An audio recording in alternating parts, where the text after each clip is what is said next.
जय श्री राम दोस्तों, कैसे हैं आप सब। आज की इस वीडियो में हम आपको भगवान राम की नगरी अयोध्या का पावन दर्शन कराने वाले हैं। इस वीडियो में हम बात करेंगे कि किस तरह आप अयोध्या आ सकते हैं, 22 जनवरी को यहाँ क्या कुछ होने वाला है, यहाँ आने के क्या क्या माध्यम हैं। अब दोस्तों यहाँ पे एयरपोर्ट भी ऑपरेशनल हो चुका है, उसके बारे में भी बात करेंगे। यहाँ पे कौन कौन से होटल हैं जहाँ आप स्टे कर सकते हैं, कौन कौन से धर्मशाला हैं और कौन कौन से मंदिर हैं, कौन कौन से घाट हैं जहाँ आपको घूमना चाहिए, आरती कब होती है, सबके बारे में बात करेंगे। और साथ ही यह भी बात करेंगे इस पूरे ट्रिप को करने में आपका टोटल खर्चा क्या आएगा। हर एक छोटी सी बड़ी बात आपको हम बताने वाले हैं डिटेल में। साथ ही दोस्तों राम मंदिर के बारे में भी मैं आपको बताऊंगा, इन दिनों वहाँ पे क्या कुछ हो रहा है। इसके लिए दोस्तों इस वीडियो को अंत तक जरूर देखिएगा। साथ ही साथ दोस्तों चैनल को सब्सक्राइब कर लीजिए, बेल आइकन को दबा लीजिए और कमेंट बॉक्स में दोस्तों लिखना मत भूलिए जय श्री राम। सबसे पहले हम बात कर लेते हैं कैसे आप अयोध्या तक पहुँच सकते हैं। तो दोस्तों यहाँ तक पहुँचने के लिए सबसे पहले ऑप्शन फ्लाइट के हैं। दोस्तों अगर आप फ्लाइट से आने की यहाँ सोच रहे हैं तो यहाँ के नज़दीकी एयरपोर्ट महर्षि वाल्मीकि अंतर्राष्ट्रीय एयरपोर्ट है, जो दिल्ली, मुंबई, चेन्नई, बेंगलोर, कोलकाता से डायरेक्ट फ़्लाइट यहाँ तक की आपको मिल जाती है। एयरपोर्ट से अयोध्या धाम की दूरी लगभग 12 किलोमीटर की है, जिसे आप ऑटो रिक्शा से सफ़र तय कर सकते हैं, जिसमें आपको 40 से 50 रुपये वो लेंगे, आपको वहाँ तक पहुँचा देंगे। या फिर आप बैटरी रिक्शा से भी जा सकते हैं, जिसमें 50 से 60 रुपये आपको लगता है। और साथ ही यहाँ पे इलेक्ट्रिकल बस की सुविधा भी चालू हो चुकी है, जिसमें 40 से 50 रुपये का टिकट लगता है, जो आपको डायरेक्ट अयोध्या धाम तक छोड़ देते हैं। दूसरे ऑप्शन सबसे सुगम रास्ते हैं, वो है आपके ट्रेन के। दोस्तों यहाँ पे टोटल 2 स्टेशन है। एक अयोध्या स्टेशन जो कि राम मंदिर या नया घाट के आसपास के लोकेशन है। नया घाट एक नया घाट निर्माण कराया गया है, जिसे आप सेंटर ऑफ अयोध्या मान सकते हैं। तो अयोध्या जंक्शन से राम मंदिर या नया घाट, जो तकरीबन 1 से 1.5 किलोमीटर के आसपास है का, जहाँ से आप 10 रुपये में आराम से पहुँच जाएंगे, तो आपका अयोध्या जंक्शन मेन स्टेशन होगा। वहीं दोस्तों यहाँ पे एक दूसरा स्टेशन भी है जो कि अयोध्या कैंट है, जो कि ऑलमोस्ट 11 से 12 किलोमीटर की दूरी रखता है राम मंदिर की। तो वहाँ से डायरेक्ट आपको ऑटो या कैब मिल जाएगी, जो कि आपको 30 रुपया चार्ज करेगी।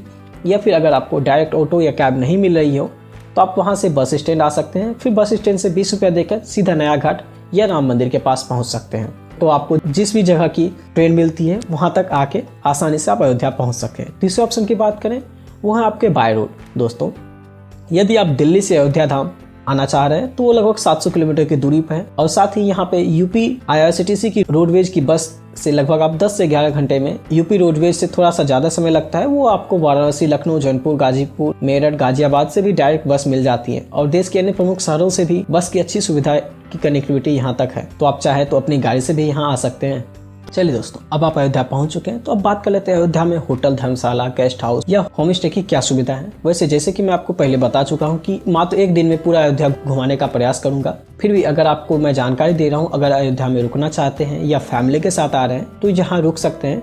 तो दोस्तों अभी अयोध्या में बहुत ज़्यादा होटल्स नहीं है, पर धीरे धीरे नए होटल्स बनने लगे हैं। यहाँ पे कुछ धर्मशाला और आश्रम भी मौजूद है। होटल की किराए की बात करें तो वो आपको 1000 से 1500 में या उससे भी ज़्यादा के होटल्स हैं। तो अयोध्या की एक खास बात है कि यहाँ का रिहायशी इलाका है, यहाँ पे लोग अपने घरों में होम स्टे के तौर पर यूज़ करते हैं, यानी लोग अपने घर में ही स्टे करवाते हैं। ये भी एक अच्छा ऑप्शन है आपके लिए। मैं अयोध्या धाम में रुकने के लिए कुछ जगह बता देता हूँ कि आप अयोध्या धाम आने के बाद यहाँ कहाँ रुक सकते हैं। तो आप हनुमानगढ़ी के आसपास के होटल में रुक सकते हैं, या आप तुलसी नगर के आसपास के होटल में भी रुक सकते हैं। तुलसी नगर एक कॉलोनी है, वहाँ रुक सकते हैं, या सप्तसागर एक कॉलोनी है, वहाँ भी आप होम स्टे ले सकते हैं। कनक भवन के आसपास कई धर्मशाला, आश्रम, होटल्स में भी रुक सकते हैं। इन जगहों पर रुकेंगे तो आपको अयोध्या दर्शन करने में कोई परेशानी नहीं होगी, क्योंकि यहाँ से अयोध्या की सभी जगहों को घूमने में काफ़ी आसानी हो जाएगी। इसके अलावा अगर आप अयोध्या कैंट रेलवे स्टेशन के आसपास रुकेंगे तो काफ़ी दिक्कतें होंगी। आपको अयोध्या धाम बस स्टैंड के आसपास रुकेंगे तो वहाँ से भी डिस्टेंस ज़्यादा रहेगा, या फिर अयोध्या धाम जंक्शन रेलवे स्टेशन के आसपास रुकेंगे तो भी डिस्टेंस थोड़ा सा ज़्यादा आएगा। तो यहाँ से आपको किसी वाहन की जरूरत पड़ेगी, ऑटो रिक्शा या बैटरी रिक्शा की जरूरत पड़ेगी एक जगह से दूसरी जगह जाने के लिए। तो चलिए दोस्तों, अब आप यहाँ पहुँच चुके हैं। अब बात कर लेते हैं कि अयोध्या में हमें कहाँ कहाँ घूमने जाना चाहिए, कहाँ कहाँ दर्शन करने के लिए जाना चाहिए। जैसे कि मैं आपको बता चुका हूँ कि पूरा अयोध्या आप सिर्फ एक दिन में घूमने वाले हैं, जो कि कुछ 15 फेमस स्थान है, जिसे मैं आपकी इस यात्रा की जर्नी में शामिल करने वाला हूँ। आपको आपकी यात्रा की शुरुआत करनी होगी सुबह जल्दी। बस से आए, ट्रेन से आइए या फिर फ्लाइट से आइए, आपकी जैसी भी जर्नी हो, रात में हो जाए और सुबह अयोध्या तक पहुँच जाइए। ऐसा करने से आप उस दिन पूरा दिन अयोध्या घूम सकते हैं और वापस शाम में यहाँ से अपने घर के लिए रवानगी ले सकते। तो सबसे पहले जो आप घूमना स्टार्ट करेंगे वो आपके नया घाट होंगे। वैसे तो अयोध्या में 50 से ज्यादा घाट हैं, पर नया घाट अयोध्या के सबसे प्रसिद्ध घाटों में से एक, जो दिवाली लाखों की तादाद में यहाँ दिए जलाए जाते हैं। नया घाट अयोध्या का सेंटर है और यहाँ से नज़ारा जो आप देख रहे हैं ये घाट के हैं। ये खूबसूरत जगह है, यहाँ पे लोग स्नान भी करते हैं, तो आप नया घाट पर जरूर आइए। उसके बाद यहाँ घूमने के बाद जो आप जाएंगे राम की पेड़ी जाएंगे। दोस्तों राम की पेड़ी सरयू नदी पर बनी हुई है, बहुत ही पवित्र जगह है। जैसे हरिद्वार की हर पेड़ी होती है वैसे ही अयोध्या में राम की पेड़ी है। दोस्तों राम की पेड़ी अयोध्या के नए घाट पर ही मौजूद है। मान्यता है कि सरयू नदी में स्नान करने के बाद ही हमें अयोध्या दर्शन करने के लिए जाना चाहिए, इसलिए मैं यहाँ आ पहुंचा हूँ राम की पेड़ी पर। आप भी सरयू नदी में स्नान करने के बाद ही आगे की यात्रा को प्रारंभ करें। चलिए दोस्तों, स्नान करने के बाद निकलते हैं अगले स्थान की तरफ। दोस्तों अगला स्थान जो हमारा होगा वो है नागेश्वर मंदिर। दोस्तों नए घाट पर ही नागेश्वर मंदिर मौजूद है। भगवान शिव को समर्पित यह मंदिर राम की पेड़ी पर स्थित है। ऐसी मान्यता है कि इसका निर्माण श्री राम के छोटे पुत्र कुश ने करवाया था। यह मंदिर राजा विक्रमादित्य के शासनकाल तक एक अच्छी स्थिति में थी। शिवरात्रि का पर्व इस मंदिर में बड़े धूमधाम से मनाया जाता है। यहाँ शिव की बारात भी एक बड़ा महत्व रखती है। यहाँ घूमने के बाद आप जो अगले स्थान जाएंगे वो आपके लता मंगेशकर चौक। ये चौक नया घाट के पास ही एक मुख्य चौराहा है। जो नजारा आप देख रहे हैं यह लता मंगेशकर चौराहा है। यह स्वर्ग कोकिला लता जी के नाम पर विकसित किया गया है। आप सामने एक वीणा देख रहे होंगे जो करीब 40 फीट लंबा और 14 टन वजन की एक खूबसूरत वीणा यहाँ का मुख्य आकर्षण है। यहाँ सामने ही लता मंगेशकर जी की बहुत सुंदर पेंटिंग बनाई गई है। लता मंगेशकर चौराहे को नया घाट चौराहा भी बोला जाता है। इस चौराहे पर पहुंचने के बाद यहाँ से आप 4 जगह पैदल दूरी पर ही घूमने जा सकते हैं, जैसे नया घाट, राम की पेड़ी, नागेश्वर मंदिर, जिसके कारण यह जगह बहुत ही खास हो जाती है। आप यहाँ भी जरूर जाइए। यहाँ पे लोग आते हैं, फोटोग्राफी करते हैं, वीडियोग्राफी करते हैं, तो आप भी जरूर करें। यह बहुत अच्छी जगह है जहां आपके यादगार मेमोरेबल लोकेशन बन सकते हैं। यहाँ घूमने के बाद श्री हनुमानगढ़ी नए घाट चौराहे से हनुमानगढ़ी की दूरी मात्र 1 किलोमीटर की है। चूँकि आप बैटरी रिक्शा से मात्र 10 रुपए देकर आप हनुमानगढ़ी तक पहुंच सकते हैं। कुछ लोग तो पैदल ही चले जाते हैं हनुमानगढ़ी, तो आप पैदल भी जा सकते हैं या फिर आप ऑटो रिक्शा में 10 रुपए देकर आसानी से जा सकते हैं। हनुमानगढ़ी पहुंचकर अयोध्या की 5 प्रसिद्ध जगह पैदल ही आप घूमने के लिए जा सकते हैं। ये नज़ारे आप देख रहे हैं, यह हनुमान मंदिर के बाहर का नज़ारा है। आसपास में फूल प्रसाद की बहुत सी दुकानें लगी हुई हैं। हनुमान मंदिर में मुख्यतः प्रसाद के रूप में बेसन व मोतीचूर के लड्डू चढ़ाए जाते हैं।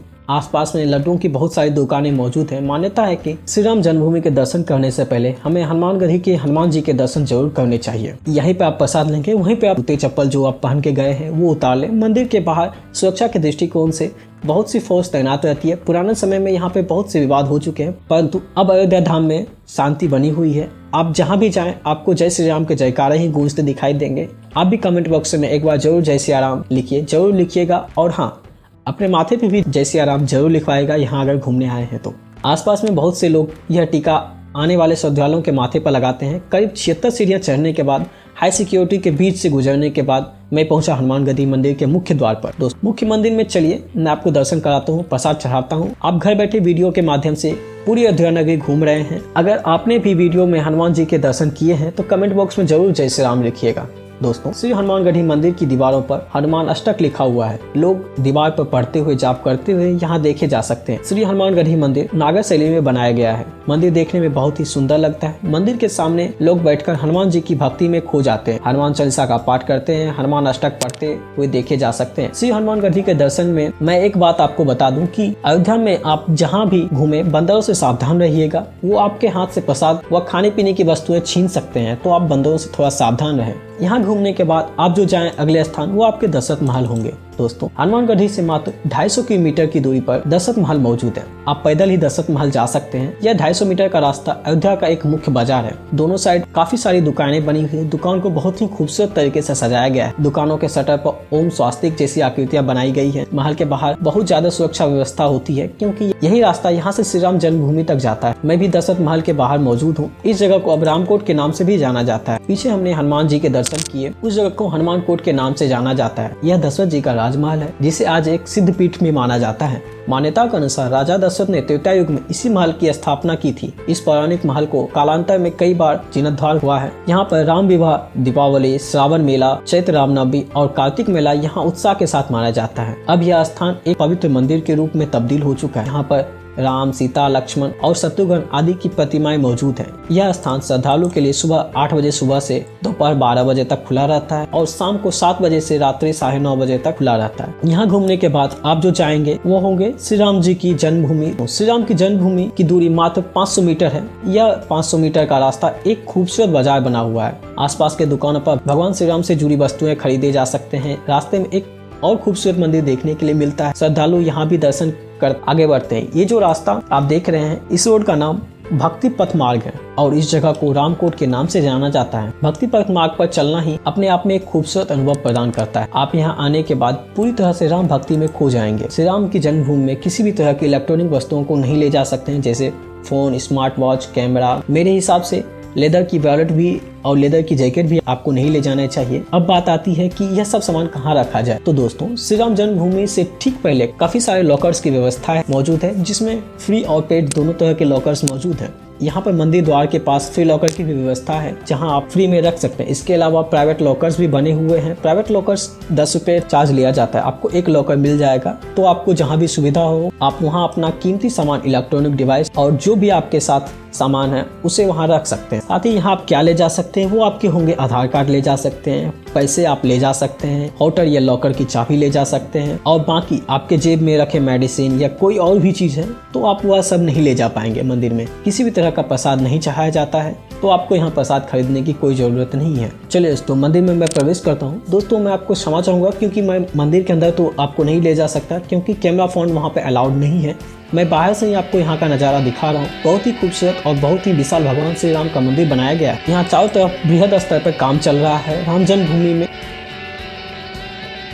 जन्मभूमि के खुलने और बंद होने का समय मैं भी आपको बता दूं कि सुबह 7 बजे से 11:30 बजे तक मंदिर खुलता है। उसके बाद दोपहर 2 बजे से शाम 6 बजे तक मंदिर को खोला जाता है। हालांकि अगर श्रद्धालु बहुत ज़्यादा होंगे तो टाइम में फिर बदलाव किया जा सकता है। अगर आपको पूरा अयोध्या एक दिन में घूमना है तो आप कोशिश कीजिए कि सुबह 11 बजे से पहले सभी जगहों का दर्शन करके श्री राम जी के जन्मभूमि के दर्शन के लिए आ जाइए। उसके बाद बाकी जगहों के दर्शन करने के लिए जाइए। दोस्तों, यहाँ घूमने के बाद जो हमारा अगला स्थान होगा वो होगा कनक भवन। दोस्तों, श्री राम जन्मभूमि से मात्र 450 मीटर की दूरी पर और दशरथ महल से मात्र 200 मीटर की दूरी पर कनक भवन मौजूद है। ये कनक भवन के मंदिर के बाहर का व्यू है। बताया जाता है कि यह भवन भगवान श्री राम के निजी घर था। कनक भवन में भगवान श्री राम सीता के साथ यहाँ निवास करते थे। 14 वर्ष का वनवास पूरा करने के बाद कई ने उपहार के रूप में माता सीता को कनक भवन दिया। यहीं पर अपना श्री राम ने पूरा जीवन व्यतीत किया। शाम 6 बजे यहाँ आरती का आयोजन किया जाता है, जिसमें सैकड़ों श्रद्धालु मौजूद होते हैं और रात में कनक भवन की खूबसूरती देख लायक होती है। कनक भवन के बाहर काफी बड़ा बाजार मौजूद है। यहाँ खाने पीने की बहुत सी ढाबे और रेस्टोरेंट बने हुए हैं। अगर आपको कुछ खरीदारी करनी हो तो उसके लिए भी यहाँ काफी सारी दुकानें मौजूद हैं। कनक भवन के आसपास कुछ मंदिर और कुछ आश्रम भी मौजूद हैं। यहाँ घूमने के बाद आप जो जाएंगे वो आपके अगले स्थान होंगे वाल्मीकि भवन। दोस्तों, कनक भवन से लगभग 1 किलोमीटर की दूरी पर श्री वाल्मीकि भवन मौजूद है। रामायण रचयिता श्री महर्षि वाल्मीकि को समर्पित इस मंदिर में रामायण की समस्त लगभग 2400 श्लोक लिखे हुए हैं, जिन्हें देखना पढ़ना एक शानदार और यादगार अनुभव आपको देता है। यहाँ पे जरूर आइए।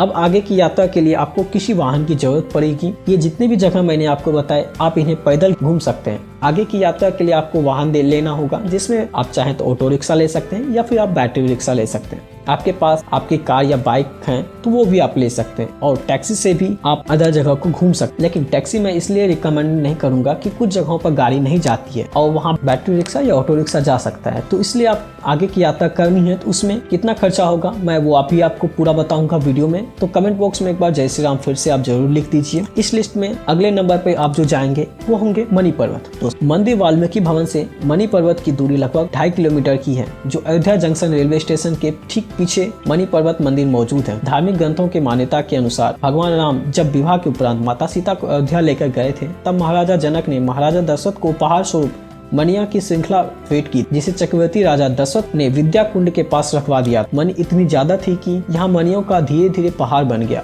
और लोग यहाँ दर्शन करने भी जरूर आते हैं। और आप भी अयोध्या यात्रा के दौरान यहाँ जरूर आइएगा, क्योंकि यह जगह बहुत ही ऐतिहासिक है। यहाँ घूमने के बाद आप जो जाएंगे वो होंगे गुप्तार घाट। मणि पर्वत से गुप्तार घाट की दूरी लगभग 9 किलोमीटर की दूरी है। गुप्तार घाट अयोध्या के प्रसिद्ध घाटों में से एक है। बहुत मान्यताओं से जुड़ा हुआ ये जो नज़ारा आप देख रहे हैं ये गुप्तार घाट का है। यह घाट बहुत ही खूबसूरत है और यहाँ पे आप सरयू नदी में नाव की सवारी भी कर सकते हैं, जिसमें नाव की सवारी का प्रत्येक व्यक्ति 50 रुपए चार्ज लिया जाता है। गुप्तार घाट वही जगह है जहाँ भगवान श्री राम ने 11,000 वर्ष पृथ्वी पर बिताने के बाद जल समाधि ली और पृथ्वी लोक से हमेशा के लिए विदाई ले ली। यहाँ पर मुख्य मंदिर भी मौजूद है जहाँ आप दर्शन करने के लिए जा सकते। लोगों का मानना है कि यहाँ पर स्नान करना बहुत ही ज्यादा फलदायी होता है। अगर आप भी स्नान करना चाहते हैं तो यहाँ आप स्नान कर सकते हैं। साथ ही यहाँ महिलाओं के लिए चेंजिंग रूम की भी सुविधाएं मौजूद है और साथ ही यहाँ घाट के आसपास खाने पीने की भी सुविधाएं, काफी सारे दुकानें बनी हुई है। तो दोस्तों, अयोध्या यात्रा में उन सभी जगहों पर लेकर जा रहा हूं जो सीधे भगवान श्री राम से जुड़ी हुई है। तो आप अयोध्या में आने के बाद इन सभी जगहों पर जरूर जाइएगा और आपकी अयोध्या यात्रा पूरी हो जाएगी। यहाँ घूमने के बाद आप जो जाएंगे वो अगले स्थान होंगे वो कंपनी गार्डन या गुप्ता पार्क है। दोस्तों यह पार्क गुप्ता घाट वाले रास्ते में ही मौजूद है और गुप्ता घाट के पास ही बना हुआ है। यह बहुत ही अच्छी जगह है जहां आप कुछ समय बिता सकते हैं। तो यहाँ आप बैठें, कुछ समय बिताएं, आनंद करें, फोटो शूट करें, वीडियोग्राफी करें। कुछ समय बिताने के बाद आप यहाँ से निकले अगले स्थान की तरफ, वो होंगे भरत कुंड। दोस्तों गुप्ता घाट से भरत कुंड की दूरी 19 किलोमीटर की है। भरत कुंड वही जगह है जहाँ पर भगवान श्री राम के भाई भरत ने भगवान श्री राम के वनवास काल के दौरान शासन किया। यह जगह काफी ऐतिहासिक है। भगवान श्री राम जब वनवास से वापस लौट रहे थे तो पहले भरत कुंड ही गए थे। वहाँ पर अपने छोटे भाई भरत से मुलाकात की। उसी दौरान हनुमान जी की मुलाकात भी भरत से वहीं पर हुई। ये एक शांतिपूर्ण और निर्मल जगह है। लोग श्राद्ध समारोह करने के लिए भी यहीं पर आते हैं। तो गाड़ी से आपको यह पूरी यात्रा करनी होगी। इसके बाद आप यहाँ घूमते घूमते आपके शाम 5:30 बज जाएंगे। तो यहाँ से आप सीधे नए घाट पहुँच जाए। और मेरा मानना है कि इन सभी जगहों को घूमने के बाद, सभी जगहों के दर्शन करने के बाद आपको शाम हो ही जाएगी, जो कि लगभग 5:30 बजे के करीब होगा। आप नए घाट पहुंच जाइए जहां आप सरयू नदी की आरती में शामिल हो जाइए, जो शाम 6 बजे से स्टार्ट होता है। यह शाम 6 बजे नए घाट राम की पैड़ी पर सरयू नदी की आरती का आयोजन किया जाता है, जिसमें हजारों श्रद्धालु हिस्सा लेते हैं। रात्रि के समय यहाँ पे एक लेजर शो भी होता है। तो रात में जब आप यहाँ रुकेंगे तो इस लेजर शो का भी आप आनंद ले सकते हैं, खूबसूरती के कायल हो सकते हैं। यहाँ घूमने के बाद आप जा सकते हैं अयोध्या के बाजार, श्री हनुमानगढ़ी, श्री राम जन्मभूमि, कनक भवन, दशरथ महल के आसपास ही अयोध्या का बाजार मौजूद है, जो आपकी यात्रा के दौरान आप आसानी से घूम लेंगे। इसके साथ मैं आपको एक और सुझाव दूंगा, यहाँ पर बंदरों से आप जरूर सावधान रहिए। मैं पहले भी आपको इसके बारे में बता चुका हूँ। खाने पीने की कोई भी वस्तु हाथ में लेकर ना चले, वरना आप पर वो हमला कर सकते हैं। तो इस तरह से आप एक दिन में पूरा अयोध्या घूम लेंगे। आप चाहें तो रात्रि में अपने घर के लिए वापस जा सकते हैं, अपने घर के लिए रवानगी ले सकते हैं, या आप चाहें तो एक दिन रुक कर इन सभी यात्रा को कर सकते हैं। अब बात करते हैं कि यह यात्रा कैसे की जाए और कितना खर्चा होगा। तो देखिए, मणि पर्वत, घाट, भरत कुंड, इन सभी जगहों के लिए आपको वाहन की जरूरत होगी। इसकी पूरी यात्रा में करीब 4 से 5 घंटे का समय लगता है। तो आप बैटरी रिक्शा ले सकते हैं, जो कि 780 रुपया वो लेंगे। और अगर आप ऑटो बुक करते हैं तो आपसे 1000 रुपये तक चार्ज लेता है। और इलेक्ट्रॉनिक बस से अगर आप जाना चाहते हैं तो बस आपको बार बार चेंज करनी पड़ेगी, तो उसमें आपको असुविधा रहेगी। आप ऑटो रिक्शा या बैटरी रिक्शा बुक करके जाइए, तो आप कम समय में सभी जगहों को अच्छी तरीके से घूम पाएंगे। और अगर आप ज्यादा लोग हैं तो आप पूरा ऑटो बुक करेंगे तो वो आपके खर्चे कुछ कम हो जाएंगे पर पर्सन के हिसाब से। तो आप आसानी से यहाँ घूम सकते हैं। और बाकी आपकी मर्जी, आपको बेस्ट जो लगे आप उससे जा सकते हैं। आप चाहें इस पूरी यात्रा को 2 दिन में कर लीजिए। एक दिन लोकल दर्शन कर लीजिए, दूसरे दिन आप गाड़ी से या बैटरी रिक्शा के थ्रू इन जगहों पर जाकर घूम सकते हैं। ऐसा करने से आपका यात्रा का अनुभव थोड़ा और सुविधाजनक हो जाएगा। अयोध्या में खाने पीने की बात करें तो यहाँ पर साधारण वेज खाना आसानी से आपको मिल जाएगा। इसके अलावा यहाँ पर माखन मिश्री जरूर ट्राई करिएगा, जगह जगह मिलता है। हनुमानगढ़ी के आसपास श्री राम जन्मभूमि वाले रास्ते में, कनक भवन के पास, दशरथ महल के पास काफी जगहों पर आपको माखन मिश्री मिल जाएगा। तो आप उसे जरूर ट्राई कीजिए। दोस्तों अयोध्या धाम आए तो यहाँ पर माखन मिश्री नहीं खाए तो आपने क्या ही खाया। तो मात्र ये आपको 20 रुपए के प्लेट में मिलता है माखन मिश्री। टेस्ट बहुत ही अच्छा होता है, जगह जगह पर मिलती है। मैंने भी यहाँ कनक भवन के पास मैंने इसे चखा था, काफी अच्छा टेस्ट है। यहाँ के कुछ खास व्यंजन भी अयोध्या में ही देखने को मिलेंगी। आप यहाँ पर भी साउथ इंडियन फूड भी खा सकते हैं और काफी सारे फूड पॉइंट यहाँ बने हुए हैं। तो आपको यहाँ पे खाने पीने की कोई भी परेशानियां नहीं होंगी।